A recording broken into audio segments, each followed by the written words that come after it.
और हमारे देश में मोदी जी के बाद अगर ज्ञान बांटने में नाम आता है तो राजेश चेतन जी का है। इस बार काम में बढ़ा और यहाँ बैठकर किसी पार्टी के होकर नहीं सुनना, सिर्फ मस्ती के होकर सुनना, क्योंकि हम तो जहाँ जाते हैं वहाँ कह देते हैं जी हम आपके हैं। बढ़िया। अच्छा, ये अभी राजेश जी बहुत सारी बातें कह रहे थे, मैं सुनती जा रही थी। राजेश जी ने कहा कि बहुत ज्ञान की बात करी, लेकिन मैं सरदार नहीं हूँ, ज्ञान मैं भी दे सकती हूँ, आप टेंशन मत लो। और सबसे पहले इन्होंने माइक मुझे दिया, क्योंकि उन्हें कभी सम्मेलन शुरू करने के लिए कोई नहीं दिखाई दिया, सरदार नहीं दिखाई दिया। और ये हमारे देश का इतिहास है। एक ऐसा टाइम आया था कि देश की गद्दी पर बैठने के लिए भी कोई दिखाई नहीं दिया था, सरदार दिखाई दिया था। और इतिहास ये भी है कि हम तो 10 साल तक देश की गद्दी पर चुपचाप बैठे रहे, देश चल गया था।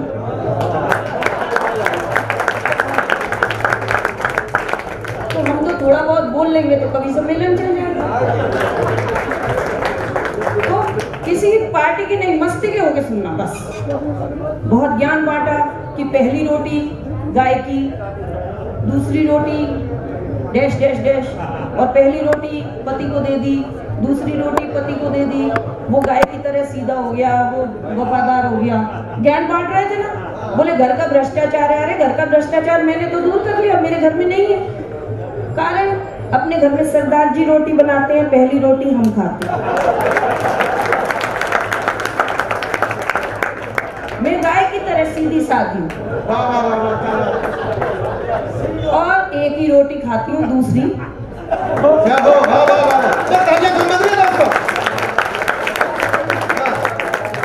बात है, सरदार ने बहुत अच्छा। पहली बार तुम ज्ञान की बातें कर रही हो, ये वंश बहुत का प्रभाव है, कहते ज्ञान मिल जाता है। नहीं, ज्ञान की बातें बहुत सारी, आप सुनते जाओ। अब ये राजेश जी कह रहे थे कि वो माला लेकर आई। अरे माला लेकर कोई नहीं औरत की तरफ बढ़ता। असल में जिसने पहना रखी है मुझे सरदार जी ने, उससे पूछ के देखो एक माला पहनाने का क्या तोहफा मिला।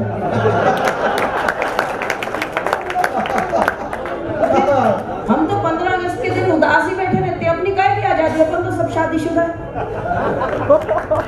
टेंशन ही नहीं बिल्कुल।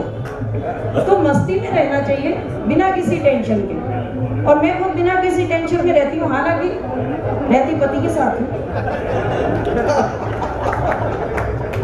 लेकिन कोई बात नहीं, तनाव जीवन में साथ साथ चलने चाहिए, सारा सुखी सुख जीवन थोड़ी है। तो मस्ती में आप भी रहिए, मस्ती में मैं भी हूँ। और हमारे घर तो मस्ती भी अजीब है, हम पति पत्नी अजीब अजीब बातों पर लड़ते हैं।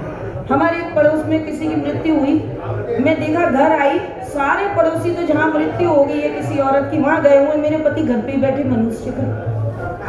मैंने कहा पड़ोसी की पत्नी गुजर गई, सारा मोहल्ला वहां इकट्ठा है, आप नहीं गए? बोले तू ही बता किस मुंह से जाऊं, अगले की दूसरी मर गई, मैं एक बार भी नहीं बुलाऊं। बहुत अच्छे। अगर दोस्त तारीफ कर उनकी नीयत बिल्कुल खराब है, बता दो। हमारे यहाँ तो बिल्कुल मस्ती, हम बहुत मस्ती में ही रहते हैं दोनों पति। लड़ाई भी बहुत होती है। 4 दिन पहले मेरी और मेरे पति की हुई जोरदार लड़ाई। पति ने भगवान को गुहार लगाई, बोले हे भगवान, तंग आ गया हूँ ऐसी पत्नी से, तू मुझे उठा ले। मैं कौन सी कम थी, मैं बोली हे भगवान, मैं भी तंग आ गई इस पति से, तू मुझे बुला ले। पति बोले भगवान जी मेरी एप्लीकेशन छोड़ दे, पत्नी की लगा। बहुत अच्छा, वाह वाह वाह। अच्छा, मोदी जी ने जब ये नोट बंद किए थे ना, मेरे सरदार जी रोज 8 बजे टीवी चैनल लगा लेते। मैंने कहा सरदार जी क्या देखते हो रोज? बोले देख रहा हूँ 56 इंची सीना, बहुत कुछ कर सकता है सुना है, तो देखूं मेरे को भी खुश कर दे। मैंने कहा आप क्या चाहते हो? बोले नहीं बताऊंगा। मैंने कहा बताओ तो सही। बोले मैं तो उस दिन का इंतजार कर रहा हूँ जब 8 बजे टीवी लगाऊं और मोदी जी टीवी पर आए और कहें मेरे प्यारे देशवासी, ये जो आपके पास आपकी पत्नी है ये 31 जनवरी तक ही मान्य रहेगी।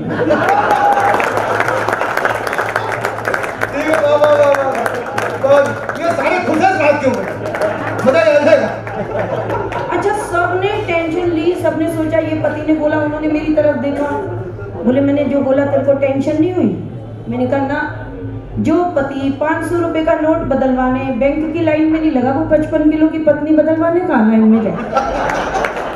और हमारे हिंदुस्तान में तो बहुत अच्छी बात है, पत्नी बदलने की नौबत आ गई तो बैंक तक तो जाना ही नहीं पड़ेगा, अड़ोस पड़ोस में ही बदली जाए। सबकी नजर तो अगल बगल पे ही होती है और सारे परेशान है। आप हंस रहे हो, आप परेशान कहिए। अनिल जी आए, बोले बलजीत जी मैं बहुत परेशान हूँ, पत्नी रोज 1000-2000 रुपए मांगती रहती है। मैंने कहा इतने पैसे मांगती है, क्या करती है? बोले क्या पता, मैंने आज तक दिए थोड़ी नहीं। तो मस्ती में। अच्छा मेरे पति और भी महान है। मैंने कहा सुनो साड़ी दिलवा दो, मैं पहले साउथ एक्स में रहती थी, मैंने कहा साड़ी दिलवा दो। बोले इतनी सारी अलमारी में रखी हुई है, 7 अलमारियां भरी हुई हैं। मैंने कहा वो सारे मोहल्ले ने देख रखी हैं, उन्होंने घर ही बदल लिया, फरीदाबाद चले गए। बोले वही तो ये मत सोचो सरदार कम नहीं है, मस्त होते सरदार, लेकिन हम दोनों पति पत्नी इसी तरह लड़ते झगड़ते जिंदगी गुजार लिया करते हैं। हम दोनों एक दूसरे से नहीं, उस ऊपर वाले से डरते हैं। वो जैसे चाहे डुगडुगी बजाता है, वो जैसे चाहे सबको नचाता है, सिर्फ उसी के हंसाने से हंसी है ये दुनिया, वरना इस दुनिया में कौन दूसरों को हंसाता है। अच्छा ये जो आप पार्टी का उदय हुआ, ये अन्ना जी के अनशन के बाद हुआ है ना? अन्ना जी को तो आप सब अपना बहुत बड़ा देवता मानते होंगे। एक अकेले पूरे भारतवर्ष में मैं ऐसी हूँ, मेरा अन्ना जी ने बहुत बड़ा नुकसान किया था। केजरीवाल जी का तो ठीक है भाई, उनको तो फल मिला, लेकिन मेरा नुकसान किया अन्ना जी ने। और क्या नुकसान किया, आप 4 पंक्तियों में मेरी कविता सुनो, आपको मेरा नुकसान समझ आ जाएगा। मंच का भी ध्यान चाहे कि मैं भी कैकई की तरह कोप भवन में जाती थी। अच्छा राजेश जी आधी बात बताना भूल गई, ये कैकई वाली बात मैं गलत नहीं बोल रही, मैं पंजाबी बात रामलीला की कैकई हूँ पिछले कई साल से। और जब कैकई बनने का ऑफर आया था ना, मेरे पति बहुत खुश हो गए, बोले शुक्र है कोई तुझे और भी पहचानता है। हाँ हम तो घर में बढ़िया ही बातें करते रहते हैं और यहाँ मस्त रहते हैं, कोई टेंशन लेते ही नहीं, टेंशन लेनी नहीं, आए तो लेनी टेंशन, मस्ती में रहो। अच्छा मैं बता रही थी अन्ना जी के बारे में, अन्ना जी ने मेरा क्या नुकसान किया, बिल्कुल आप अन्ना जी तक पहुंचा दीजिए ये बात। और शहनाज भाई को भी बोल चुकी हूँ कि ये बात पहुंचानी है कि मैं भी कैकई की तरह कोप भवन में जाती थी, भूखे रहकर अपने पति से अपनी बात मनवाती थी। मुझे भूखा देख पति हुए परेशान जाते थे, मुझे खाना खिलाने की खातिर बात मेरी मान जाते थे। फिर अन्ना जी ने किया अनशन, देश में हुआ सम्मान, देश में हुआ सम्मान पर मेरा कर दिया नुकसान। मेरे पति ने कह दिया तेरी बात अब कभी नहीं मानी जाएगी, अगला 74 बरस का बुढ़ा 13 दिन जी गया, तू जवान हट्टी कट्टी कई दिन जी जाएगा। तो मस्ती में तालियां बजा दीजिए, क्योंकि बाबा रामदेव भी कहते हैं कि तालियां बजाने से स्वास्थ्य ठीक रहता है। तो बस टेंशन में रहो मत। और मैंने क्या कहा, हम तो बिल्कुल टेंशन में नहीं रहते। अभी तो अनिल जी अभी दुबई गए, पिछले दिनों हम बेंगलोर गए थे, अनिल जी वगैरह सब साथ थे। एयरपोर्ट पर थोड़ा जल्दी पहुंचना पड़ता है, तो हम जल्दी पहुंच गए। आगे की सीट पर 2 बच्चे बैठे थे। एक बच्चे ने दूसरे से पूछा तेरा नाम क्या है? पहला बोला जसप्रीत। दूसरे से पूछा तेरा नाम क्या है? बोला ब्रह्मजोत। बोला हाथ मिलाओ। कहाँ रहते हो? बोला साउथ एक्स। बोला वेरी गुड, हाथ मिलाओ, मैं भी साउथ एक्स में रहता हूँ। बोले साउथ एक्स पार्ट 1 या पार्ट 2? पहला बोला पार्ट 2। दूसरा बोला हाथ मिला, मैं भी पार्ट 2 में रहता हूँ। कौन सा फ्लोर, कौन सा मकान नंबर? बोला 3/3 फर्स्ट फ्लोर। दूसरा बोला है 3/3 फर्स्ट फ्लोर। फिर से हाथ मिला, जब भी बात दोनों गले मिले, आसपास सबको टेंशन हो गई। बोले आसपास जो बैठे लोग थे, बोले हे भगवान, तुम दोनों बालक साउथ एक्स में 3/3 में रहते हो, एक दूसरे को जानते नहीं। एक बच्चा बोला अंकल आप क्यों टेंशन ले रहे हो, हम तो दोनों भाई भाई हैं, टाइम पास कर रहे हैं। और तालियां तो इस बात पर बजाना कि मैंने बिल्कुल टेंशन नहीं ली थी, क्योंकि वो दोनों बालक मेरे थे।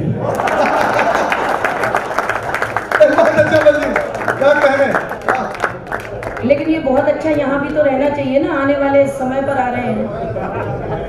अच्छा एक चीज और, यहाँ जितने लोग बैठे हैं सारे राजनीति के हैं, ये गुलाटी जी ने साबित कर दिया। और मैं आपको बिल्कुल प्रूफ करके दिखा दूंगी। मैं टीचर हूँ ना, प्रिंसिपल हूँ, मैं तर्क के साथ बात कहूंगी और सच लगे तो बताऊंगी, क्योंकि मेरा दिमाग घूम गया।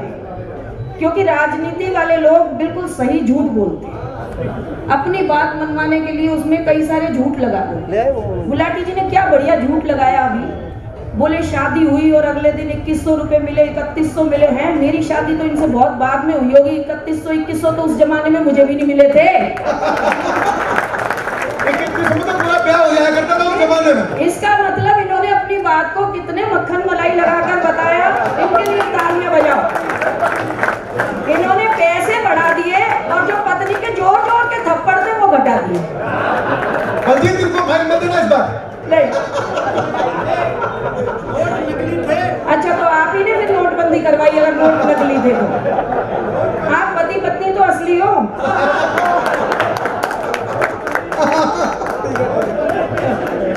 अभी आप बैठ जाओ, अभी आप टेंशन मत लो। अभी 5-10 मिनट ज्यादा नहीं लगा। आप टेंशन मत लो। एक कविता सुना दो। अच्छा, कविता तो सुनाई दूंगी, जब हम कवि मुक्त में आए हैं तो कविता जरूर सुनाएंगे।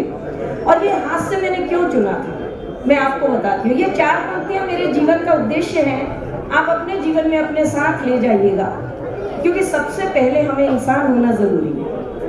तो मैं ये 4 पंक्तियां कि मैं हंसाती क्यों हूँ और हंसी क्यों मेरा उद्देश्य रहा, कि किसी को चाह लो तो चाहत हो जाती है, किसी को चाह लो तो चाहत हो जाती है, अपना बना लो तो आदत हो जाती है। मैंने जान लिया दिल में रहता है खुदा, लोगों को हंसा लो इबादत हो जाती है। तालियां मिलके बजा लीजिए, इतनी ठंड है नहीं कि जेब में हाथ रखना पड़े। बिल्कुल। और रही बात ये गप्पे शप्पे मारना, ये कुछ भी बोलना, ये तो मच्छर भी आजकल बहुत कुछ बोल रहे हैं। कुछ दिन पहले की बात है, हम कभी लोग ही मच्छरों की बातें सुन लेते हैं। और बिल्कुल कहाँ बात कर रही हूँ अब आप समझिएगा, क्योंकि हम किसी पार्टी की बात नहीं करते, हम तो मस्ती की बात करते हैं। कि एक मच्छर रात को घर आया और अपनी पत्नी से कहता है कल शेर का खून लाऊंगा। मच्छर की जो पत्नी थी उसने चादर में से मुंह निकाला और बोली सो जाओ चुप करके। बोला नहीं सुन, नहीं मान रही, परसों मैं हाथी का ले आऊंगा। उसने फिर चादर से मुंह निकाला, बोली सो जाओ। बोला सुन 1500 रुपए तेरे को दूंगा, बढ़िया साड़ी ले आना। उसने फिर चादर से मुंह निकाला, बोली सो जाओ। फिर मुंह निकाला उसने मच्छर ने और बोला बात सुन, सोने की चेन भी दिलवा दूंगा। अब मच्छर की पत्नी को गुस्सा आ गया, बोली मैंने कहा था मोदी जी को काट के घर मत आया करो।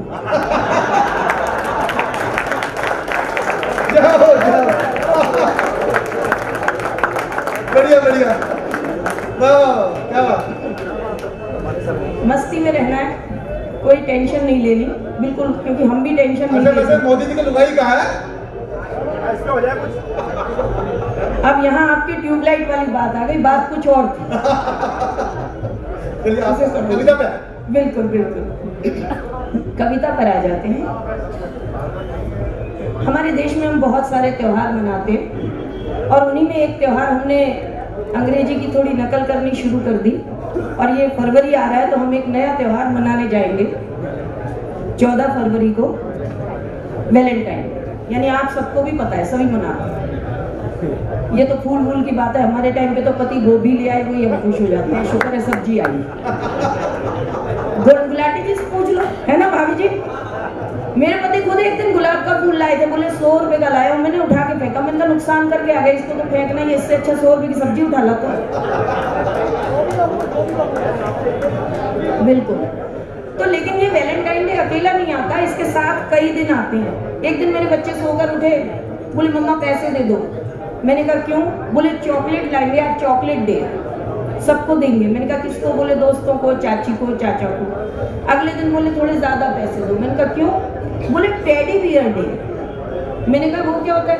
बोले सबको, अपने दोस्तों को, मम्मी को, डैडी को, चाची को, दादी को, सबको टेडी बियर देना है। उस दिन मोबाइल खोला, आजकल ये इंटरनेट का जमाना है, हर व्यक्ति ने, जितने भी मोबाइल में नंबर थे, नहीं भी जानने वाला, उसने एक टेडी बियर की फोटो चिपका दी।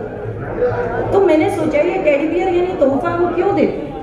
और वहाँ उसी दिन इस कविता ने जन्म लिया। कविता आपके बहुत सामने अच्छी पेश कविता। कर रही हूँ। भाई ध्यान से सुनना, तुम तालियां बजाओ, बहुत बढ़िया कविता सुना रहे हो। हाँ मंजीत सुना। मैं अपनी जिंदगी में रिश्तों को महत्व देती हूँ और कविता के माध्यम से उन्हीं रिश्तों को पिरोकर आगे बढ़ रही हूँ कि टेडी बियर डे वाला दिन है और कविता मेरी शुरू होती है कि पापा ने अपनी बेटी को फोन घुमाया।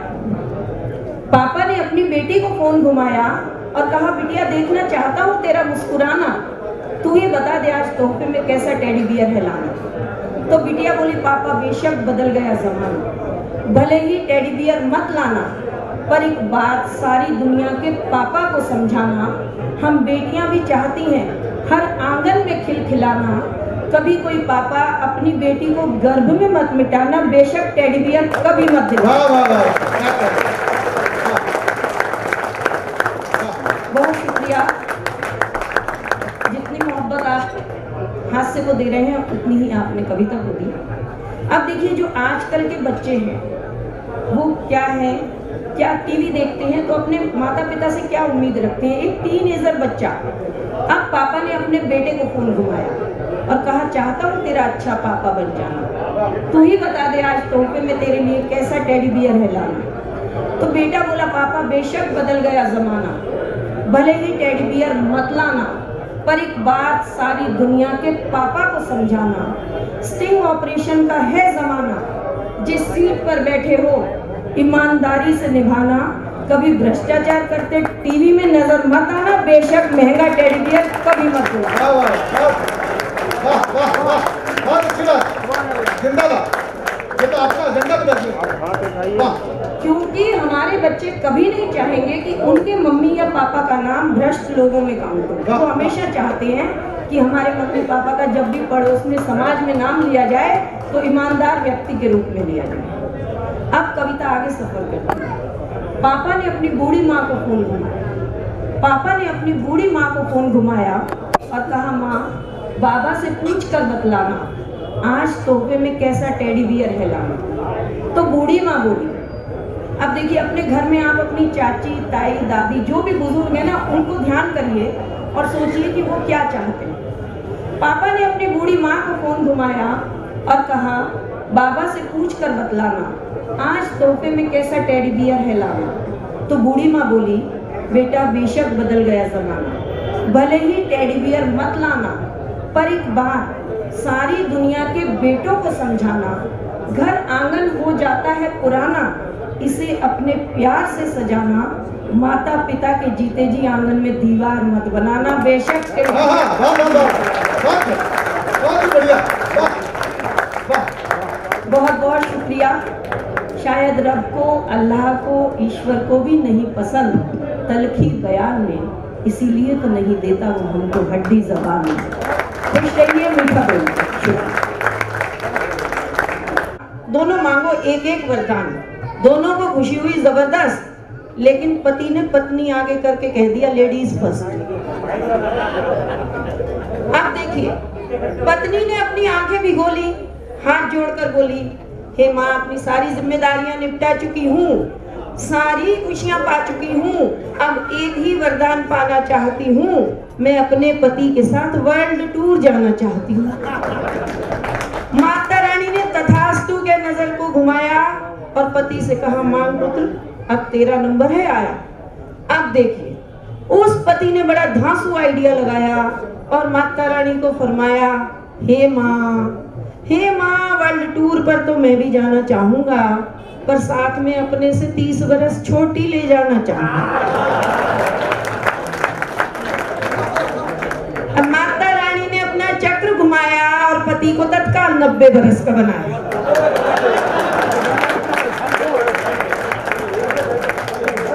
माता रानी ने कहा, हे पुरुष विचार तो तेरा बड़ा चंगा था, पर मैं भी महिला हूं, तूने महिला से ले लिया पंगा था। बहुत बहुत शुक्रिया। 4 पंक्तियां अपनी माँ को सौंपती हूँ क्योंकि समय कम है। कि बहाने बहाने से एक कौर खिलाती थी माँ, बहाने बहाने से एक कौर खिलाती थी माँ, मुझे कुछ हो जाए तो सारा घर हिलाती थी माँ। आज उससे मिलने का वक्त नहीं है पास मेरे, जो कभी लोरियों में चांद से मुझको मिलाती थी। बहुत बहुत